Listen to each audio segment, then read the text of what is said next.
Dear Soap Diary. Goodbye, Ted. Dana, Leslie, Sherry, Honolulu is a professional victim. The kids met June. Naomi needs to go sit down somewhere. And the dance instructor's scenes were a metaphor for Kat and Tomas's relationship. They don't have chemistry. They just need to let it go. The D is whack. This was probably the one of the best episodes of Beyond the Gate so far. Like, I loved this episode. Okay? Everything was good, flawless from start to finish. So many questions answered. Dana, Leslie, Sherry, Honolulu's mom looked way too young to me to be her mom. It gave very much a fresh-faced, beautiful woman with a granny wig on until she really revealed the truth that she wasn't Dana's mom. And she was going to reveal to Dana who her mother was, who I think might be Barbara at this point because the writing's on the wall, the inheritance. We're not even going to get into this witch because I really want to talk about what happened with the kids. Cheryl, Samantha, and Tyrell meeting June. So Naomi went to go get June together. Like, I guess she didn't want June to look scary to the kids, so she decided to put makeup on June and get her hair done and give her a bath and give her some press-ons, and it was nice. June looked really beautiful, but Smitty wasn't impressed at all. At the end of it all, Martin's like, I need to move back in. Smitty's like, yeah, okay. It's because you using this June situation to get close to us. No, the kids need him, dum-dum. I think that Smitty is mad at Martin for more than this whole thing with the mom. Not the mom, sorry. This whole thing with the races on the side of the road. And we're going to get back to that. But Tyrell's reaction to his mother was so spot on. Like, this was such an emotional episode. I teared up watching it. I actually ended up watching it live today. I had time, and after that I didn't have any more time, so that's why my eyes are red and I look like I need to sleep. But it was such an emotional episode. It was such an emotional. I could watch this episode multiple times. This episode was so good. Like, Tyrell's anger towards the mom, the things he said, like, I stopped being a baby the day you left, and it's not okay, it never was. Like, we needed you. You came out there high out of your mind. I told high out of your mind, not even remember how she even got there. Like, Tyrell had so much pain and anger, and the look in his eyes, I don't even think he ever softened towards her. Part of me thinks he's only doing this for Samantha. Tyrell was spot on. He was perfect. If they can bring back younger actor categories, I think Tyrell will be nominated for this role. He did a really good job. Samantha / Cecile was more in the mindset to give her grace and wanting to, be the one to be there for her, like how their parents would have wanted or taught them to. You know, June was she was excited and happy, but also really, really scared. She didn't want to scare them. And she was also really nervous to get her hopes up, saying, like, my dreams don't come true. And she'd rather not add to their disappointment by not meeting them and seeing how they react to her. She remembered some of the good times that they had, like bathing them and their skin glistening. But she also remembered the times when, it could have went better for them. Like, she literally had money in her pocket. She literally could have got groceries, bought them some toys, been a good mother. Things could have been better for her, but instead she chose to use that money on drugs. And I thought Tyrell was gonna scream out, "You mean drugs?" When she was like, some things she had to get away from, some things that she was going through, or some things that she was using. June was definitely using those drugs to cope with the loss of the children. Like, she used them even harder.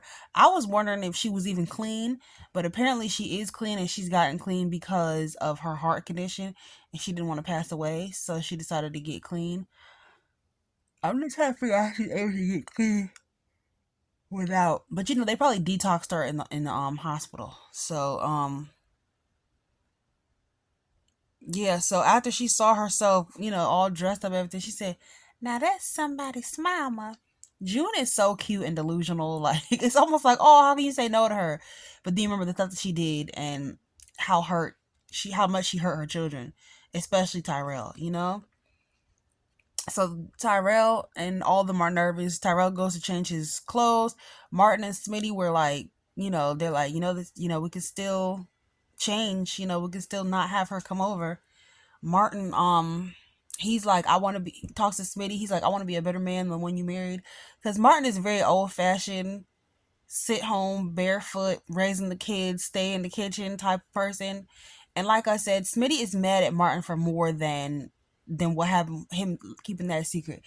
All the tension that built up over the 2 years that he was holding this secret, the way in which the way in which Martin treated Smitty with like treating him as less of a partner, treating him like, like the girl in the relationship, like just take care of the kids, not wanting him to work, sabotaging and undermining him, keeping secrets from him. Smitty hasn't liked how he's been treated, and I think he's using this opportunity as like a coverall to say like, I'm really upset with you. But I think Smitty needs to face what he's really mad at. And he's really mad at Martin, and he's really mad at himself for putting up with Martin's crap for all this time. So he's using this as his excuse to basically not have to put up with Martin no more. And that's why he don't want Martin in the house, because he really just wants a break from him. He really just wants to be by himself and raise his kids, and he wants a break from Martin. And instead of, speaking up and saying that, like, I think we need to separate because too much has happened, he's using that and he keeps pushing Martin away. Okay, you need to go on a vacation then by yourself and like sort some things out and then come back and y'all go to therapy, because I like the chemistry between Martin and Smitty. They actually have chemistry. Like, I could totally see like a makeup scene for them where, they actually kiss and they take it to bed or whatever. And I could see it for them. Like, they actually have chemistry. You can tell that Smitty loves Martin and that Martin loves Smitty. So I don't think they're going anywhere. They might be actually one of the solid couples in this show. Speaking of solid couples, I'm not even gonna get to the couple that we saw. I'm not even gonna get there. But like, I really want to go back to that point of the kids in June. So June is happy to see the kids, and she's like, thank you so much for raising them so well. She already knew that, what's his name? Tyrell. Tyrell was into math and science, and they're like, he's in advanced calculus. And she's like, wow, I don't know where you got it from, but such a beautiful gift.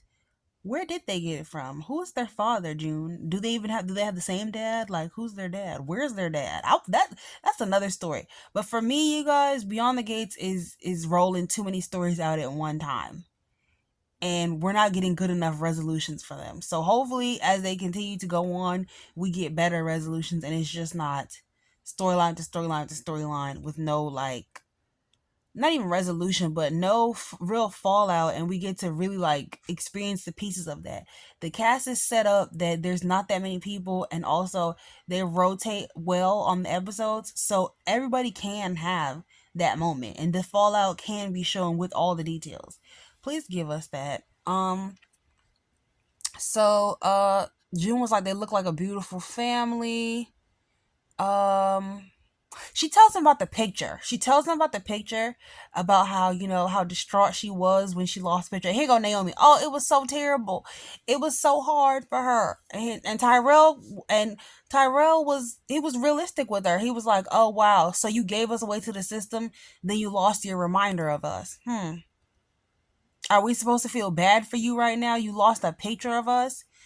And here goes Smitty. Yeah, amazing. Wow, Jacob's so great. He found the picture for you. What about your freaking kids? And so, yeah, it was a realistic answer to that, to her statement. We're not impressed by you in this picture story. And Naomi, you need to be quiet because you are so green. You don't understand any of this. Somebody on Twitter said they could see how Naomi and Ashley and Haley ended up being friends for all that time. I can too, because Naomi is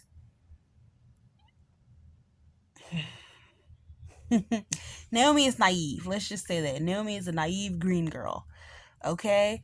And I could see how she thought that this would all be okay, but it's not, because it's supposed to be a closed adoption. And everything is happening so fast. I didn't expect that I didn't expect for the kids in June to see each other so soon. Like that same night. Did it have to happen that same night? We couldn't take a few days. It couldn't be the next day. Like everything is happening really fast. Um, let's see. June ends up asking they end up asking her like what happened, how did she remember them, because remember she was using the drugs to basically forget about them. After a while the guilt took her over, and so after she got sick and she had that surgery and she was off drugs and her head cleared, she realized that she had, it started to come back to her, especially with the letter and her sister coming back into her life and Naomi helping her, and Regina not Regina Samantha's face kind of like when she brought up the name Regina, like I wonder if I remember her. But she put those kids through a lot. And they talked about how they felt so safe and loved and valued when they met the Richard Smiths, Martin and Smitty, and how it changed their life. And you can't help but feel for them and want them to continue to have this beautiful life and June not interrupted, because this lady is homeless and she just got off drugs, and if things don't go right for her, she might end up back on them. It's a lot to consider. It's really a lot to consider, and Naomi definitely, she overstepped with this situation, and I definitely thought it would take longer for this to happen. The storyline that I thought was going to take place was that she was going to tell Martin what was going on, give him all the information.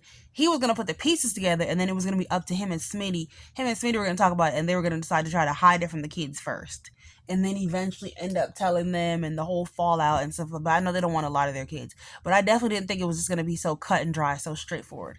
So she says, y'all look like a beautiful family. Do you have any room for me in this picture? And the kids have come up with a decision of what they want to do and if they want to see June again, and we're gonna find out hopefully tomorrow.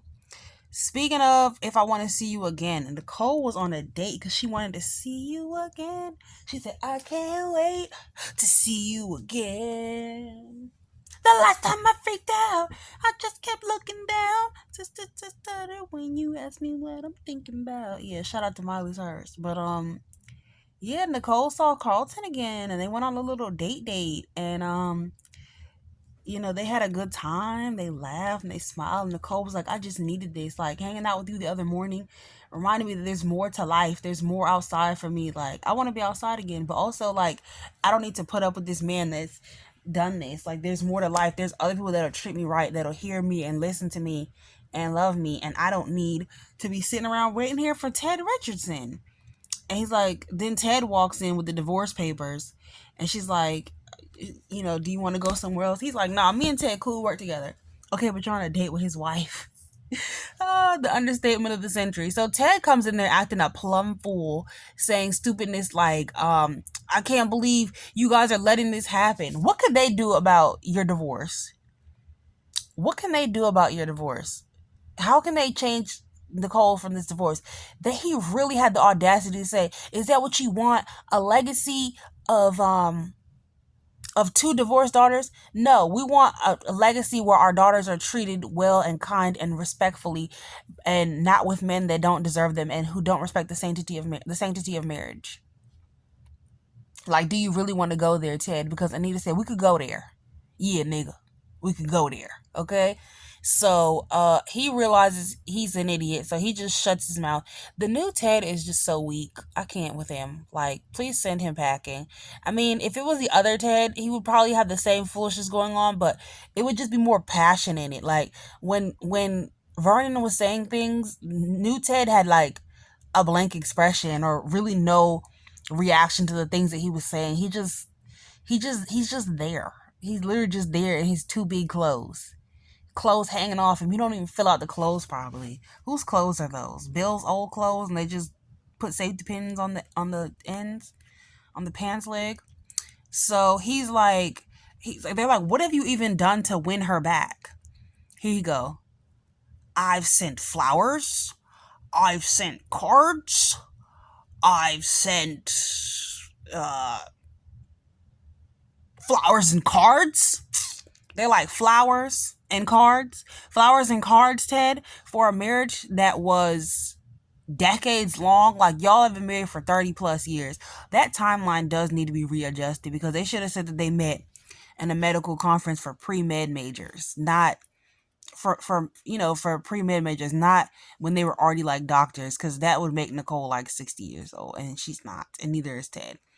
So he's like, he's over there like, oh, uh you guys have to do something about this, blah blah blah.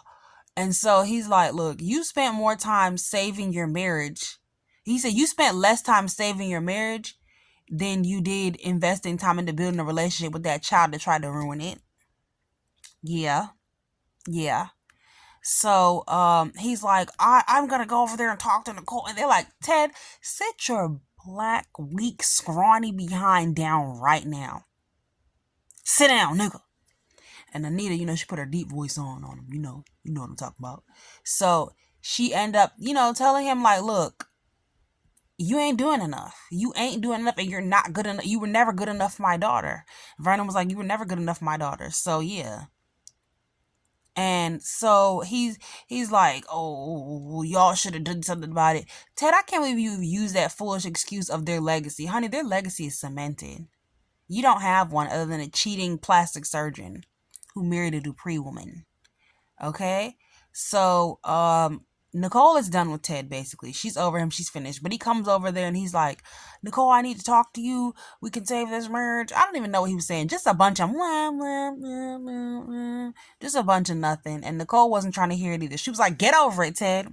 That felt good to put you in your place, okay? You cheating, lying whore. He said, our marriage has been over since the night of the anniversary party.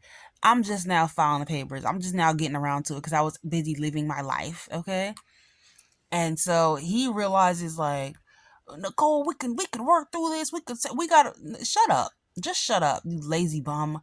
And so they come over and talk to Nicole. They're like, yeah, we need to talk to Nicole. He's like, I'm in the middle of something. Yeah, and Nicole's in the middle of having dinner with somebody. But you still cut that up, right? And they have a talk, and she's like, I guess you know about the divorce. They're like, yeah, Ted Goofy has told us. And she's like, thanks for saving me. And she's like, yeah, I knew I wanted you away from that nigga. So, yeah, go ahead, go ahead, Nicole, do your thing, baby, okay? Live your life. And she's like, yeah, I just want to be outside, mama. Exactly. And do. No, I'm joking. Recap. I like how recap Auntie does Anita's voice. So I was just like mimicking her how she does it. But let's see. And so Anita talks about how the instinct to protect your children never goes away, and they flash to all the mothers who love and protect their children, except for Leslie. She is the child in this situation because the woman came and said she was Leslie's mother or whatever. But she's Peaches and she's not Leslie's mother. Apparently Leslie has a different mother. And Leslie's been an evil, thankless whore her entire life because she seduced that woman's man away from her. Talking about, I did it for you. I had a friend like that. And let's just say we're not friends anymore. She never seduced my man away from me, but I think she was trying to seduce somebody. I'm not going to get into her tea. I know she's done in the past. So, yeah, I did it for you, head ass. Girl, bye. You've literally always been an evil, thankless whore. And so she's like, the money is real. And I think it's time for me to tell you who your mother is. And we all pretty much can gather that it's Barbara. It does give Leslie a reason to, and it does prove our theories right. Shout out to Deshawn. She's the first person that mentioned it on Twitter. She actually has sense. I don't know if she'll ever see this, but yeah, I saw your tweet, Deshawn. After I made my video, I saw your tweet. You were the first person to, during my video. Remember I looked it up? My video, I looked up on Twitter, and I saw that people had mentioned it. I thought I might have been the only one. Well, I don't know how many people did, but you were the first one to mention it, and you had all the pieces laid out. So, let's see. So she has that evil side chick, evil whore energy, and she's like, I need to tell you who your mother is. And it would make her vendetta against the Duprees make more sense. But apparently if she doesn't know, then it's just a coincidence that she fell into the lap, and I don't like that. I need evil plotting schemes. It almost endeared me to Leslie today to see her talk to somebody. I mean, she was lying in that lady's face saying that these people here just don't like her and it's nothing that she did. She was definitely sitting in that lady's face just lying. But I didn't think there was anything that they could do to endear me to Leslie, but there was, and her poor daughter, but there was a little something in the scene that had me curious, I would say. Um Leslie is a professional victim. She loves to be a victim. She loves to pretend she has nothing.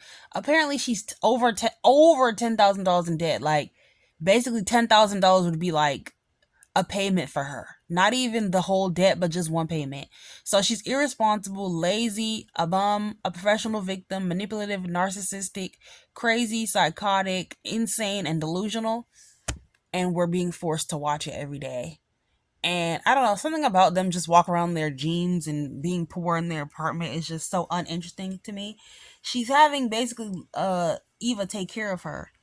And Eva's like, "Oh, I hate my life being taking care of my adult mom." And she's like, "Yeah, girl, I don't have anybody. I don't need to talk to anybody on the phone because the only person that needs me is in this room, and I can't make it all happen. But and I don't have a lot, but I have you, and you'll just have to do." AKA, you'll just have to do it. Go to Ted and ask him for more money from me. And Ted's weak, goofy behind is going to continue to give it. Leslie doesn't even want the money that's coming to her. She just wants everybody else's. Money to actually be hers and she can fix her situation is too much like right for her. She has to be a professional victim. She has to continue this charade of woe is me. I done everything to take care of my child. You were buying nice clothes, getting your hair done all the time, getting your nails done. You were running yourself into debt and have nothing to show for it. And Eva, with her side chick energy, is over at the restaurant talking to Tomas, talking about, "Oh, you're with Kat. I can't believe you're still with Kat." Just being a side chick and just having an attitude, rolling her eyes, and still flirting up in Tomas' face. Eva, why don't you take Tomas off of Kat's hands? Because you seem to know what to do with Whack D. Okay, I had a friend, and she had this dude name saved in her phone as Whack PP. That's what they need to save Tomas' name as, Whack PP, because that's what it is. But I'm sure Eva, she don't know good, she don't know bad, she don't know quality of anything. So she, of course, is going to accept what's given to her, which is a whack D, and she's gonna love it. So yeah, go over to her because Kat's not having it. Okay, Kat said, "You want to do that again? You want to do that whackness again? Like in Fly Girl when Tracy was that guy." And she pushed him off her because all he was doing was just wiggling around, just playing around. That's what Tomas be doing, just in there playing around, just over there playing around. And he's like, "One day I'm gonna sweep you off her feet. I'm gonna find the right position because I know it's small. I'm gonna find the right position that can make you feel something." And she's like, "Yeah, okay, Tomas, we'll see. Hopefully, you know." She tells Chelsea that, look, this time was actually worse than the last time. And remember, Chelsea was like, "Oh, it's gonna be better because you know you don't have all the nerves anymore." It was actually worse. She's like, "Look," she's like, "Well, what if you're look? I'm not gay." She's like, "Okay, good. Less competition." Chelsea, shut up. Don't you have Madison? And she's like, "Look, I'm not asexual either. Like, maybe it's just because I waited too long. Maybe I got messed up." No. Um, I do like this storyline of, just realizing that you're not compatible with somebody. And I hate that she said, "Oh, how long before he gets tired of me and finds somebody else." No, how long he gets tired of no, sorry, how long before he gets tired of me and finds somebody who knows what they want? How long before you get tired of him and find somebody who knows what they're doing? How about that? Um Child, Eva, he telling Eva, "You just get me," and he's explaining to her like, "Oh," she's explaining to him like, "Oh, it's scary doing a new dance," because Kat was like, "Haven't you done? Didn't you say you did this before?" And that was a double entendre because it's like it had a double meaning because it's just like, haven't you done this dance before? Haven't you done segs before? Aren't you supposed to be better at it? Like, I'm the rookie. You're supposed to be the vet. You're supposed to be teaching me. Instead, I feel like, what the heck? I feel like, what the hell? What the helly? What the helly on? What the helly Ron James? with the Helly Cyrus, with the Helly Burton, with the Helly Hanson on. Like, so, I like that they're letting people know, like, it's okay. Sometimes you will not click with people in the bedroom and you don't feel anything, and it takes a while to get good and it takes a while to get better. But it also, Tomas not the one, because he tried to do it with her sister the night before he did it with her, and he's a liar. And now he's supposedly in love because they have this deep connection because they did sex. But Kat is over him, and Tomas is he wasn't reading the room at first, but now he's starting to see, like, yeah, something's off because she's not saying anything. She's super quiet. She's like, actually, I don't even want to talk about it. Actually, talking about it and thinking about doing it with you makes me sick, Tomas. Just be quiet. And he's like, I'm gonna figure this out. I'm gonna win you over. I'm gonna rock your world. You will do no such thing, sir. But today was a great episode. Loved it. I'm exhausted, as you can see. I had a very long day. And today was a great episode. I absolutely loved it. I'm so glad I got a chance to watch it and review it. And I could watch it again and again and again. I hope you guys like this review. And I love you. And when I get tired, I ramble. So, good night, y'all. Sincerely. So